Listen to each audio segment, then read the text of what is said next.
Bonjour, dans cette vidéo réalisée par Armel Moulong et moi-même Nicolas Coquelet, nous allons vous présenter les OPCVM, et plus précisément les OPCVM obligataires par l'intermédiaire de Screenshot Bloomberg.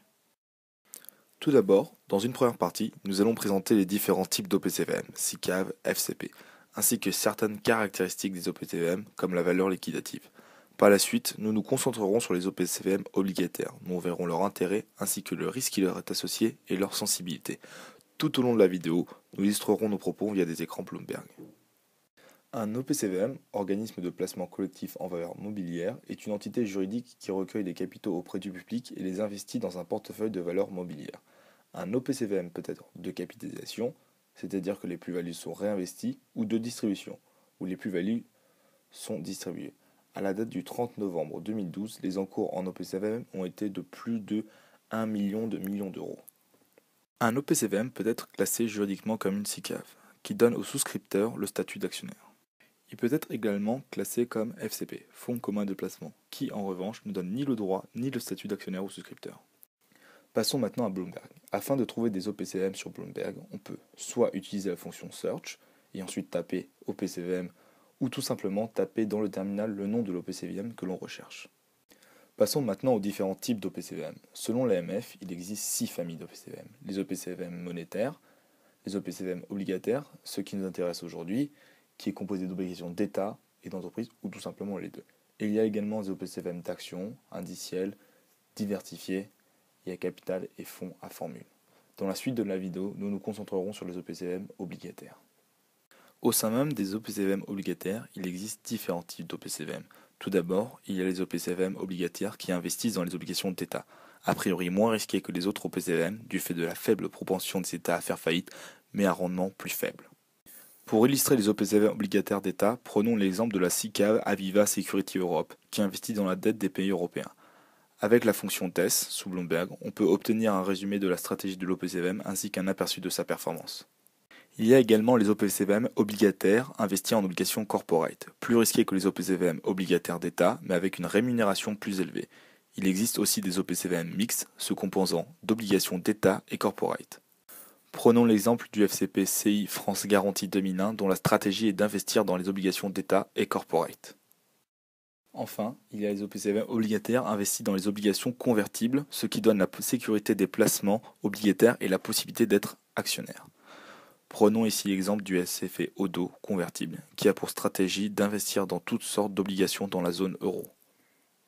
Maintenant, nous allons parler des informations accompagnant les OPCVM. C'est le DICI, document d'information clé pour l'investisseur, qui est un document synthétique et standardisé fournissant aux investisseurs les informations essentielles sur les fonds en termes d'objectifs, de risques, de performance et de coûts, afin qu'ils soient en mesure de comprendre la nature et les risques liés aux fonds qui leur sont offerts et par conséquent de prendre des décisions d'investissement éclairées.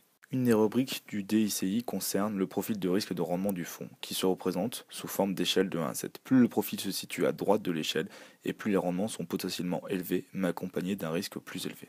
Les OPCVM comportent certains intérêts comme une souscription pour un montant unitaire le plus souvent peu élevé, l'accès à une large palette d'instruments et de marchés financiers français et internationaux, une gestion effectuée par des professionnels réglementés, un cadre légal et réglementaire comportant notamment le contrôle du produit par un commissaire aux comptes et par l'autorité des marchés financiers, des règles d'investissement précises limitant les risques, une orientation de placement définie dans le prospectus ou la notice d'information du produit, des frais facturés à l'investisseur identifiables et comparables, la possibilité d'acheter et de vendre rapidement.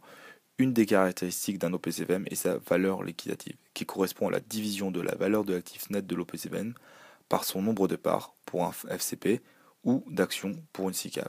Elle est calculée périodiquement et publiée sur le site de l'AMF. Ici, on voit la surperformance de l'OPCVM Odo par rapport à son benchmark. OPCVM Odo qui est composé de toutes sortes d'obligations en zone euro comme on l'a vu précédemment. Nous allons maintenant analyser les différents risques spécifiques aux OPCVM obligataires. Tout d'abord, le risque d'insolvabilité. Il est négligeable. Le risque qu'un OPCVM fasse faillite est pratiquement exclu. En plus, la diversité des valeurs en portefeuille réduit fortement le risque de crédit. Cependant, certains fonds obligataires qui se spécialisent présentent un risque plus élevé.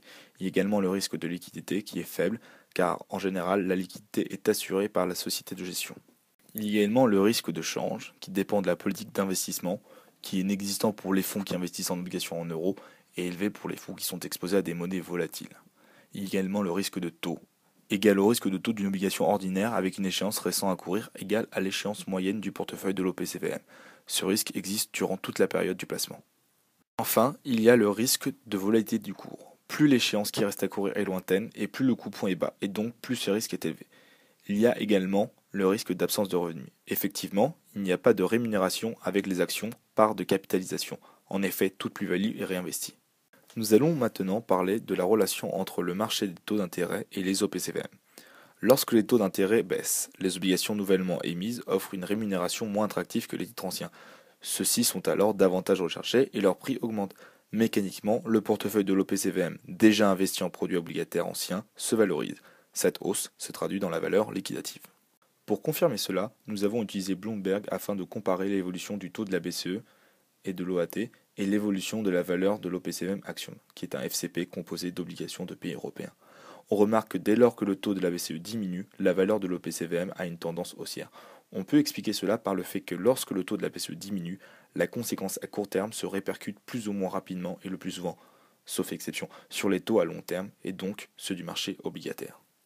Ici aussi, lorsque l'on compare le taux OAT et la valeur de notre OPCVM, on voit que dès lors que le taux OAT diminue, la valeur de l'OPCVM Axiom, qui est en partie composée d'OAT, augmente. Cela confirme donc ce que l'on disait précédemment.